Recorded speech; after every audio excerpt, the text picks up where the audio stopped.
Good morning, everybody. My name is Lloyd Stokes. Welcome to this week's episode of Sourced Presents.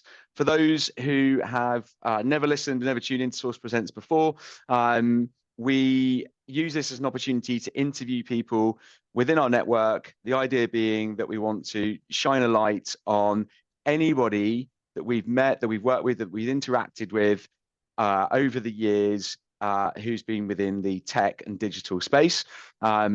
This week, I'm joined by Lyndsay Morgan.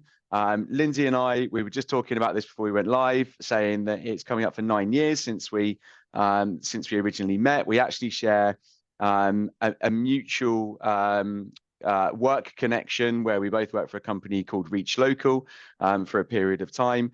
And I left and Lyndsay joined. I don't think those two things are linked, but then we then off the back of Lyndsay joining Reach Local, went on to build a business called Climb Online with a guy called Mark Wright, who most people will know having won The Apprentice. And actually, I'm really pleased to say, because this made me reflect on this morning, that when I first started what was originally called Talent Digital and is now called Sourced, Climb Online were my first client. And actually the first placement that I ever made when I launched Talent Digital. I don't know if you knew that, Lyndsay, but that's I do. I remember. I was thinking this weekend. I remember you came to our office, and it was a dentist, a converted dentist in Liverpool Street. Yeah. And I remember, I remember you coming in, and you were one of the first meetings we had, and I remember it really well. Because I remember at the time being so embarrassed because I originally saw it as a dentist, and then they obviously turned it into an office. And I remember thinking, everyone who went there, they'll know that this is a dentist. Weren't you above a bar as well? We were just next to Wooden Shades, which was Yeah. quite an iconic venue in Climb Online history. And Yeah. above we were above a bar. We were above a bar and like a Turkish wrap place that smelled incredible. And I put on a few pounds, let's just say. Working above there. a lot of apple and hummus was consumed. So yeah, so that's obviously how we met. We went on to do some great work with Climb Online. Climb Online we'll come on to talk about, but became a real powerhouse within the kind of digital marketing space. And yeah, Lyndsay and I think always just clicked, stayed in contact, have kind of worked through many challenges at Climb Online, and also helped me with other challenges as well from a working perspective. So and it's rare, actually. Not many people have really going through that journey of such an early stage business and really coming through to the end, which is getting to a point of selling a business or having an exit as well. And actually the operations thing, given that we're more a go-to-market kind of recruitment agency, I don't get the chance so often to actually work with somebody who's leading the operations part of the business. And so that's been like really insightful for me as well. So today we're going to try and cover as much as we possibly can. Normal thing of around half an hour. I'm sure we'll go a bit over, but we'll try not to take up too much of people's time. And we'll also be posting all of the clips on LinkedIn, and we'll also post it on our YouTube page as well. So I told you I was going to talk for too many minutes, Lyndsay, and I have. So I'm going to hand over to you. Just introduce yourself and give us a bit of background in terms of career, starting as far back as you wish to go, and then kind of taking us through to the current. Yeah, sure. Hi, everyone. Thanks for joining. So as Lloyd said, I'm a startup scale-up COO. My career started in several different roles. I worked in marketing, in sales, in operations. I never really had a clear career plan. I definitely have always it's kind of been like a meandering river of me looking for opportunities and really leaning into what I know I'm good at and what I felt like I enjoyed. I've worked in travel, I've worked in retail. Most of my career has been in marketing, which I'm really grateful for those foundations, because I feel like I've learned so much business acumen and commercial acumen from marketing that applies to every single business. And so I'm really, I'm pleased that that's where my career was founded and was definitely built on. I've always been known what I'm good at. And I've always been known at what I'm not good at. So I have definitely always, chased and leaned really into where I know, I'm good at this. I think creating action has always been a bit of a superpower of mine. And I've always loved people operations has always been my North Star, and people development, employee well-being and engagement. I've always absolutely been fascinated with, and I found that operations, is an umbrella of that. And I think once I learned that, and I was like, okay, this is where I can really lean into this. It's where I focus my career. As you said, I was a founding member of Climb Online, a digital marketing agency. So I joined right at the beginning at conception with Mark, and I was there for nearly 8 years. So scaled, I'm sure we'll talk all about that, scaled and saw a lot, learned a lot in a very short space of time, really. And that sold in 2022 for 10 million. And that's when I left. I stepped into the SaaS space, went to a tech company, a tech scale up, and was a COO there. And then this year I left to become a fractional COO and consultant. So now, instead of working and basing myself within one company, I'm working with several different companies. Maybe they're looking for a part-time COO because maybe they can't afford it, they don't have the budget right now, or maybe they don't need a COO yet. So, but they're starting to think about that strategic operational front, and obviously that's where I can come in and help out. Love it. Love it. Creating action is a superpower is a strapline. We're less than 10 minutes in and I've already got the headline.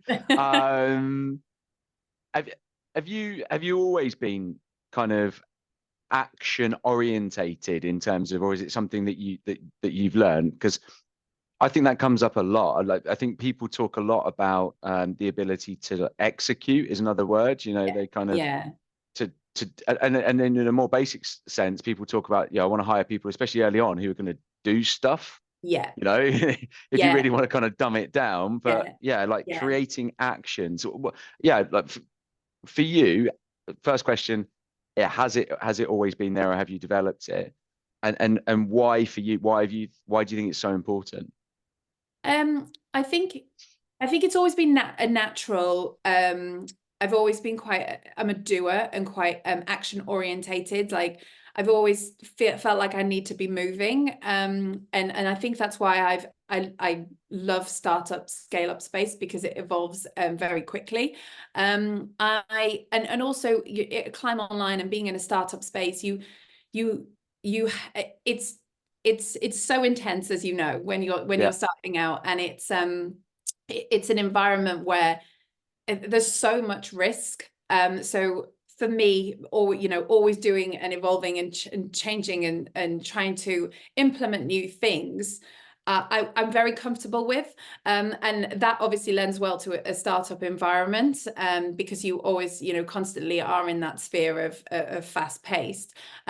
So naturally, yes, but then also I've definitely, I think my career especially goes through seasons where I'm really in that headspace, and I'm going all out. But then other times, there are times where I'm not that full force action orientated, and I have to lean back a bit. But I do think because startup is not for everyone, and I've definitely learned that in hiring over the last 10 years. But I do, and it's definitely been a metric that I've looked for in being a self-starter, for people who do join into startups, because you don't have much guidance, especially if you come into a company where you're first in that role, and you've obviously been hired to go into that seat because you're the expert in your field, and there's no one else in the company who's an expert, and you have to be a self-starter.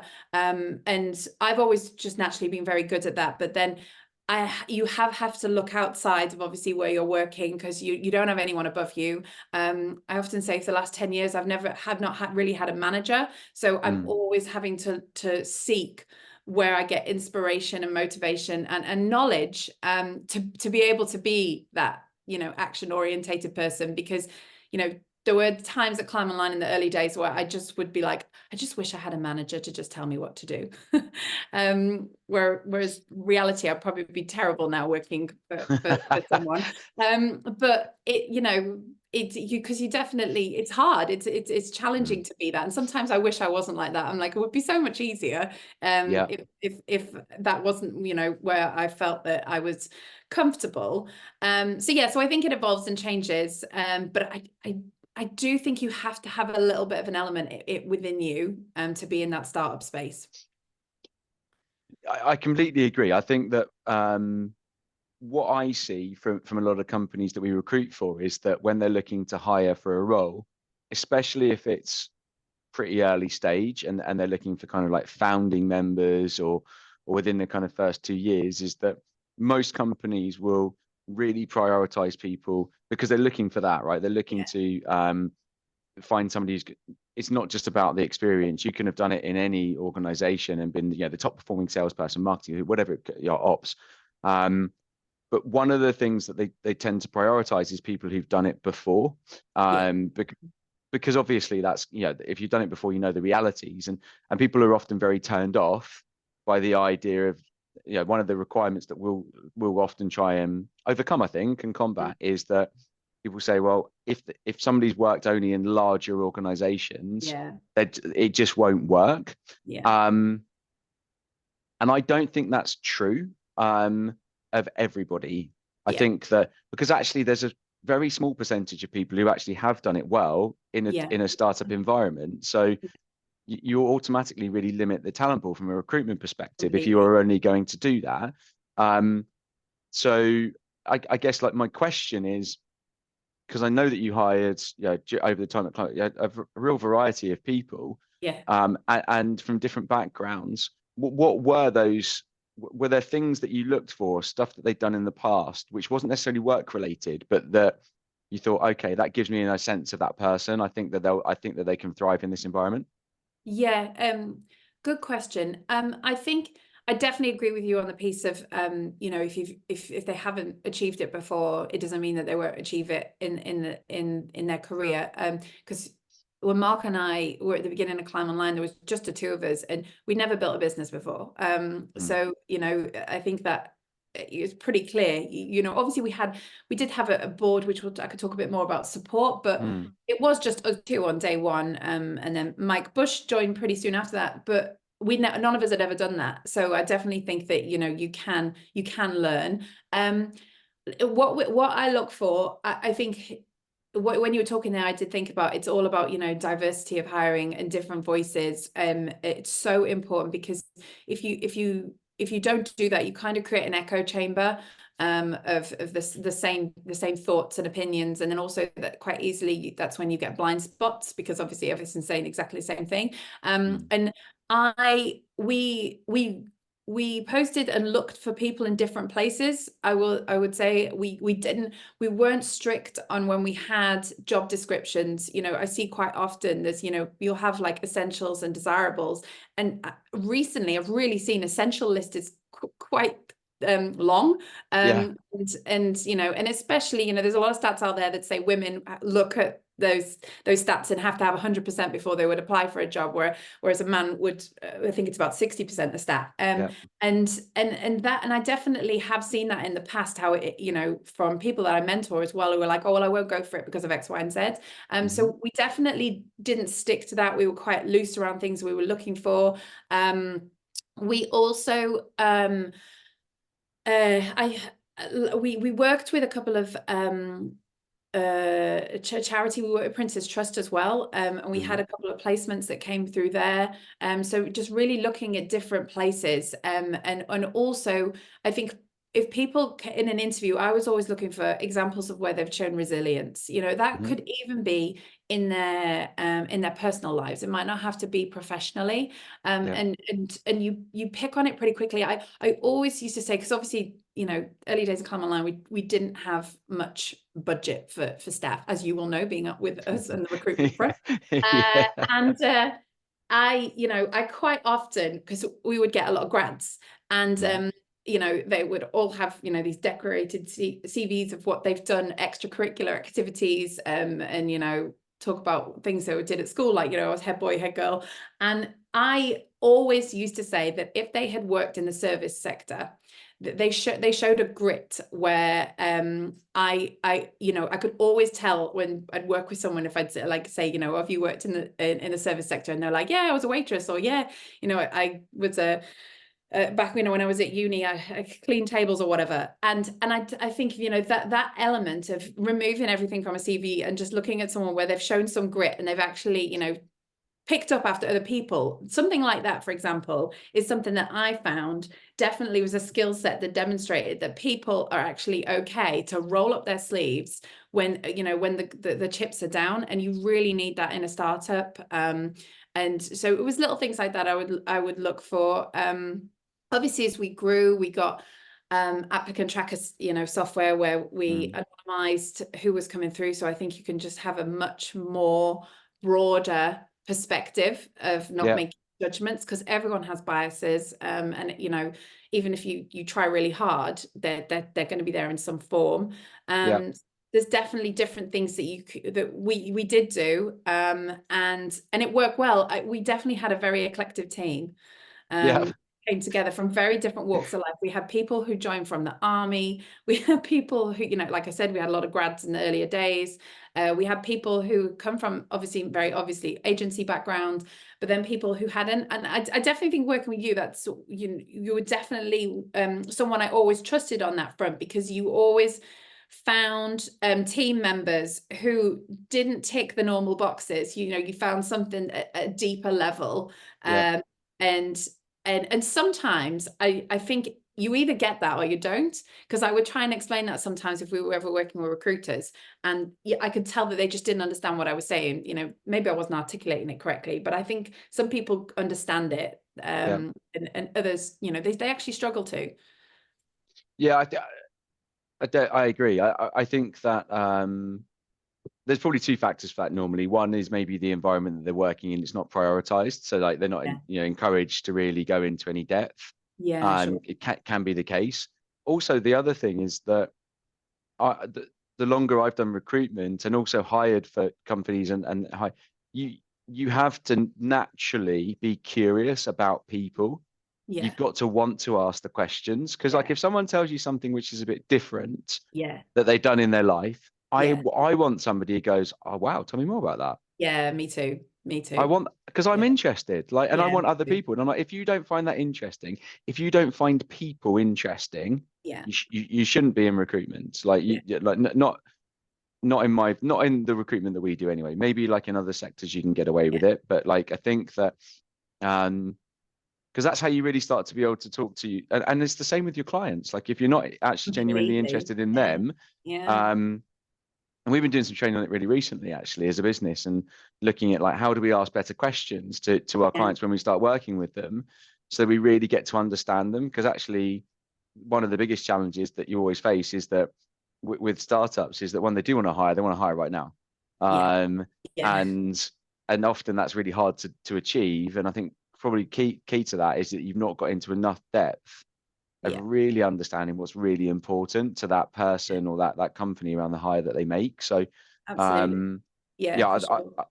I think so. I really do. And the thing around the service sector as well, we looked at a point internally in our business over the last couple of years, and we realized that almost everybody who works here, given that we're an office-based environment and we're based in Ashford, and the biggest thing in Ashford in terms of employer is the designer shopping village, which is the only reason you'd ever come to Ashford. And everyone had worked there whilst they were at school or college. And you kind of went, okay, that's a way to search for new talent. Like, did you work honestly there? So.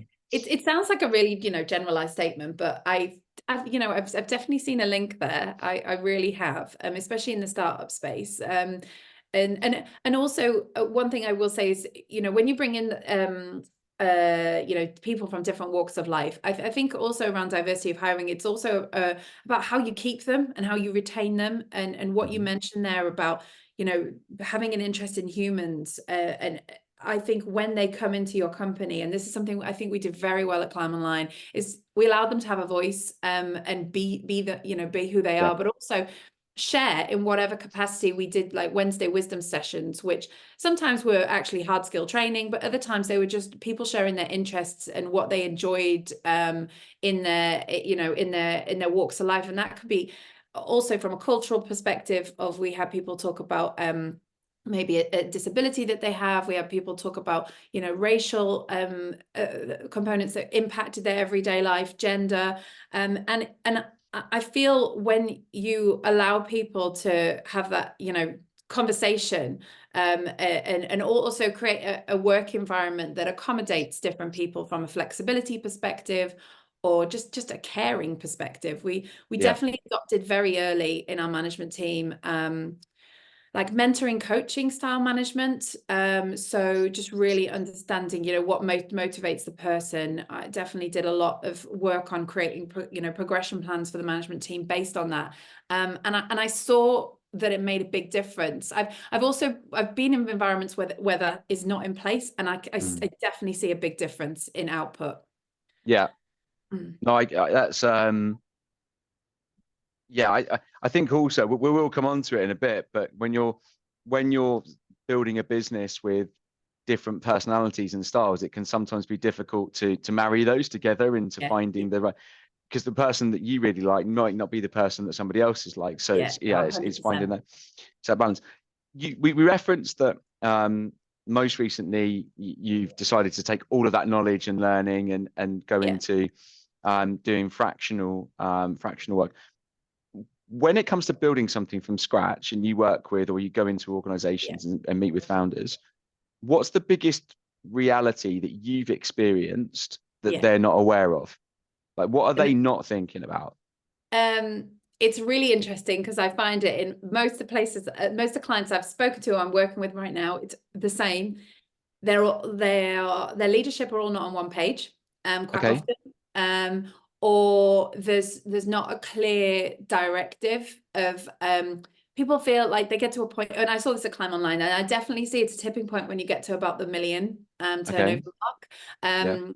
Just from experience so far of conversations I've had, where everyone is aware what you do as a company, everyone is aware what they're working on, but kind of lost sight of what the general direction is, or what your individual contribution is in that company. Or a second one would also be the whole team have a way of doing things, but it's not collated. It's not, you know, for desperate want of a better phrase, a source of truth. Yeah. So it's kind of it's a bit lost, and I definitely see that's when people start tripping over each other. Also, you don't have the right people in the right seats, you know, who are delivering. You might also have someone who is doing two roles. Like quite often I've found as well with operations, they don't have a person who's doing operations. And I always say the operations role exists in every business. You just have someone else doing it. So you have like someone who's doing a bit of this and a bit of that. So the role is divided, and then obviously that dilutes what they're meant to be doing in their role. And I've seen that in all the conversations I've had so far, which is, it's very interesting, and that's been spanning across different industries. And I definitely think it's, you know, one of the first things I say is we need to have a day where we you know, go back, roll back. What's the goal here? Vision and mission are very overused, and I think that it doesn't have to be, because I've definitely found, especially with founders, that they shy away from that. They're like that, or they know what their mission and vision is, but they just don't know how to articulate it. And I definitely understand that from just going out recently on my own and figuring out, okay, what am I doing? But I think, you know, you could break it down into short-term plans. What do you want to achieve, you know, in the next 6 months, in the next year? We had annually at Climb Online a day where we did that with the management team, and the whole senior leadership team would get together, and we would draw out a plan for we'd focus on the next year, but we'd also, you know, talk about the next 3 years, 5 years. So you'd find before that meeting, everyone had gone off. and then you just come back and you really, you know, focus and drill down into, okay, what direction we're going in. And we were always completely aligned, and having a regular, you know, monthly meeting of that core management team or senior team. You know, you might not have a core management team in place yet, which is fine, but you might have senior key members that you could just say, okay, this is what we're focusing on. You know, get together, talk about what area of your business that you oversee, or how's it going, like just general check-in. And it just really, that's one thing that I learned having a board at Climb Online, is you have that accountability piece, and it is essential. Someone who you know is saying, oh, you spoke about this last month, where's that at? Yep. That makes sense. That makes sense. You kind of touched on it, but we were talking before around having that ops focus, and yeah, I think that businesses miss a trick on that early on by not getting it right. Maybe you said that maybe the person's already in the business, but they're doing a different role, or they're doing two roles or whatever. I guess because partly my world doesn't touch on ops as much, but then ops touches everything. So maybe there's a reflection there for me. But I definitely don't I hear founders talking as much about that being a critical hire, or that being a critical person in their business, in comparison to, we've got to find the right salesperson. We've got to find the person who's going to get out there and sell the product. So are you seeing that as well? Yes. Yeah, and I also read a piece not so long ago. I mean, obviously not everyone needs a chief operating officer, but obviously that's like, you know, the top role. And I read that how it's the only role, and obviously it's one person's perspective, in the senior leadership team that kind of comes in and out of fashion. And I do get that, you know, because of what I said originally, I get it, because other people absorb the operation piece, and quite often they think that they do it well. And I definitely think operation sits around execution, you know, making sure that it's the day-to-day operations of running of a company, making sure that, you know, deadlines are met, making sure that things go out consistently across the board. In my past roles, you know, I've had different services or different products that I've worked on, and it's just making sure that, you know, that delivery is timely and consistent across every department, every product, and checking and making sure, you know, deadlines are met, and also looking at how, you know, the kind of like customer mapping, like whoever your customers, your clients are, you know, what does that delivery look like going out to them? You know, and are you optimizing that at every point? There is always an opportunity to optimize how you're delivering to your customer, your client base. And quite often, I think it's very easy to focus a lot on, you know, what it is you offer, and not what the outside world are you know, are reviewing it, receiving it. And, you know, an operations person would, you know, come in and really drill down into that. And you know, internally ops also can be quite general, and it can also be quite, you could have someone who's very finance related, someone who's very people related. Normally it's like a general role if you have like a head of ops or a VP of ops, and you're really focusing on the how everyone sees your business from the outside, but then also how the day-to-day inside, how it operates, you know, how people are showing up in their teams, you know, what are they delivering, how are they progressing, you know, are they motivated and empowered in their role? I think is one of the biggest things, because if you don't have a motivated and empowered team, you know, you might as well shut down, because I've seen how that impacts you know, the delivery at such a huge scale. And quite often I have found that sometimes, you know, CEO founders might have not noticed, because, you know, and understandably so, their job is to look at the vision, where they're going, you know, the what's next. Then they don't have their head down looking at the day-to-day, and it's really easy to miss these things, because it's you know, it is very much a divide and conquer role. And at Climb Online, we definitely got that right from day one. You know, Mark was out in the, you know, the world, just with in the early days I hardly saw him. He was with our customers, and then I was, you know, kind of back at HQ powering the ship, just you know, making sure that these clients were getting their, you know, their digital marketing services, you know, setting up a model that would allow more and more customers to come in, and making sure that we're always, you know, improving our efficiencies and our output, and, you know, making it a great place for people to work. So I definitely think it's two very different skill sets. Yeah, yeah, it definitely is. It definitely is. I think one of the things that I found, one of the things that I observed and found really interesting of working with predominantly to begin with you and Mark, and then with Mike as well, Yeah, at Climb Online was that dynamic that you had, because you were, certainly you and Mark to begin with, very strong characters and personalities. yeah, And anybody who watched The Apprentice when it came on would know that. And I remember meeting Mark before that when he worked at Reach Local, and just exactly the same person, like yeah, didn't change at all.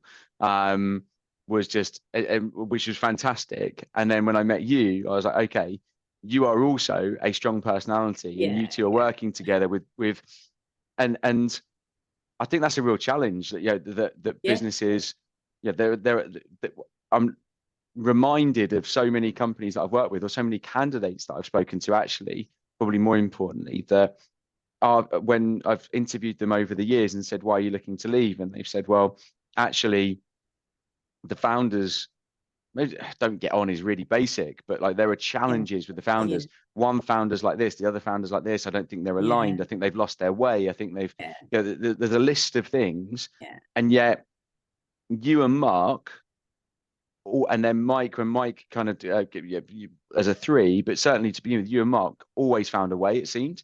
yeah. Um, and I'd love to know how you did that, because I know, because we had, we had good chats about it, and it was Yeah, for both of you, challenging sometimes, because yeah, there's all that risk involved, and there's the challenge of building something, and yeah, there's pressure. yeah. So yeah, how how did you make it work? Yeah. I mean, yeah, Mark and I would chalk and cheese for sure. We are professionally very different. And I do think that was our superpower, in many, many ways. Mark had the vision, I implemented it. You know, when Mike was there pretty much from the get-go, and I feel like Mark was maybe one extreme where he was like, look ahead.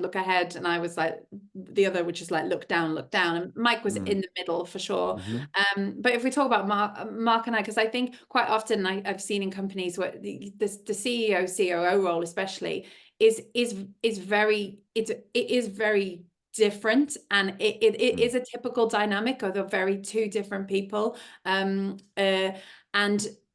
quite often you have to be in a position where you can challenge that. It goes back to what I mentioned earlier about it becoming an echo chamber. And you know, there were days, and obviously don't want that to happen, there were days where, you know, we fell out, we didn't talk, we were both bloody stubborn, and I do Yeah, think deep down we didn't want to not win, but wouldn't let go what was important to us. But yep. underlining everything, we were so aligned on what we were doing at Climb Online and the direction we were going in and the goals that we were working towards, that it didn't filter down into the company that they, you know, oh, one wants to do this and one wants to do that. I mean, everyone who worked with us at Climb Online will testify we were completely two different people. But it was like a welcome balance that Yep. worked well. And also whenever we had you know, disputes or disagreements, they were behind closed doors. But when, you know, our front to the company was united, we were always Yeah. united. And I, you know, I definitely, one of the things for me working in that space was, if I ever felt that I wasn't, you know, trusted or respected, and we did trust and respect each other very much. You know, there were some Yeah. days probably you wouldn't have known that, but there was deep down a respect and a trust there, that the tension was actually like a charge. It was a good friction that Yeah. helped us grow, and continue to grow. And, you know, but I always had autonomy to deliver in my role. I always felt like I was respected. I always felt like I had that space. And I think that's what made it work. I've worked in environments where the balance is not there. And also I will say it doesn't come overnight. If you're working with a co-founder or someone in your senior leadership team and you're disagreeing with them, it does not come overnight. You know, we built that over, we worked together for 10 years, and it was a long time building, understanding each other. You know, we challenged each other a lot, but it pushed us both to be better in many different ways. And I think I have worked in an environment where that challenge is not met in a positive sense, and maybe someone feel that you're stepping on their toes, or that they want to continue getting involved in every different area of the business, instead of saying, okay, this is your seat, this is my seat, this is what you oversee, this is your accountabilities. And I think you definitely have to do that. It takes time. It definitely takes time. But if you say, this is where we're going, you look after this, I'll look after this, and we'll keep coming back together. We spoke all the time. Like in Climb Online, I spoke to him more than anyone else I spoke to in my life. Because you're just constantly in there having those conversations. And and the same with Mike. Just meeting and understanding where each other are at, and then going off again. And I think at the end of the day, it was trust. It has to be there, but trust takes time. In every relationship you have, trust takes time. Yeah, no, yeah, it's I mean, I think the thing, you're so right, because when we place people into Climb Online, actually, to be honest, half the time, especially in the early days when you were looking to hire kind of like quite inexperienced people because of budget, the headline was Mark Wright. That's why people were interested. That's the truth. The reality is that when people join the business, what they really spent most of their time talking about when I would catch up with them was you. So it would be like, I don't really see Mark. And so I'd be like, well, how does that work? What's that like? And never did we ever have a candidate who would talk badly about that. It just didn't happen. It just that dynamic, that relationship, they were just like, it works. It would just work so well. And then with Mike in there as well. So you found a way. I think that you really did find a way to make that work incredibly well. And the success is there for all to see. So it wouldn't have happened. You wouldn't have achieved that success if it wasn't for you building that relationship. Yeah, for sure. It's great to hear that. I think also, trust the process. And I really understand as a found, like working with so many founders and CEOs, at Climb Online, we had so many clients who were in that scale up space. And I saw as well, they didn't want to let go of their marketing. So they wanted to be in their marketing meetings, and we'd be like, do you not have like a marketing manager who oversees it, or head of marketing, or whatever? And I've seen that working in ops perspective of they don't want to let go. And I can understand it. It's your baby, it's your company. You're the ideas, and every fiber of you is in this company. And I can understand how that letting go is very challenging. But I do think that scaling is all about the art of delegating and understanding, okay, I'm not good at this. And and like I said at the very, very beginning, I know where I'm not good. And in terms of I can speak personally for myself. In digital marketing services, I was not going to log into Google AdWords and know what I was doing. So we hire people in that head of position, like head of media, who I trusted to deliver. And I wasn't going to jump in. And I think that's so important for CEO founders as well, or co-founders, whoever's at the the top of that senior leadership team, of delegating and trusting. Obviously, you've got to have metrics and parameters. You're not going to please. But and it starts in small steps, and definitely I've found, actually, going into the fractional space over the last few months, I'm more of an advisor of like walking and talking them through these steps, because it's a big deal. And there are stories where you can get the wrong hires. At Climb Online, we saw it a lot, like so you do get burnt, so you've got to there's a bit of trepidation there too. Yeah, I that's good advice. It's good advice. One thing I was thinking, because you mentioned this, and it's kind of a little bit off topic. Well, no, it's not off topic actually. Your background was working across marketing, sales, and different departments, and then finding ops, or ops found you, or but I definitely speak to a lot of candidates who I think are probably earlier on in their career who, for different reasons, find themselves going into sales and it just doesn't quite fit. It just doesn't Yeah. quite work. Yeah. Um, and sometimes it's just a shame because you know that they probably would be really good at sales, but if their Yeah. first few experiences aren't the best, then Yeah. it puts you off and you kind of go in a different direction. Yeah. And they sometimes explore more marketing or other areas. It's not so often that they actually, and maybe again it's because of what we recruit into, but ops doesn't necessarily always seem like a focus for them. As in, like, Yeah. I think there's an awareness piece as well there, but um, your experience of finding yourself going into it, was it just born out of doing different things and having different experiences and thinking actually there's a place for me there? I can see how I can bring all these things together to be, that's where I can make the most impact. Because I think that people watching would probably resonate with that view, or was there always a plan? Yeah, no plan, definitely. I I think I always say to people, go, like, so I mentor quite a lot, and I'll just say this because I find when I say it to people I mentor, it really works. Go and like job hunt the dream job on LinkedIn, and this is what I did many years ago, where I just literally went and had a look at all jobs and was just Yeah, reading job specs, wasn't focusing on titles, was focusing on skills, things I really enjoyed doing. And more and more I did that, and I tell every young person at the junior point of their career to do this. The more and more I realized that the areas that I really enjoyed doing, which was people development,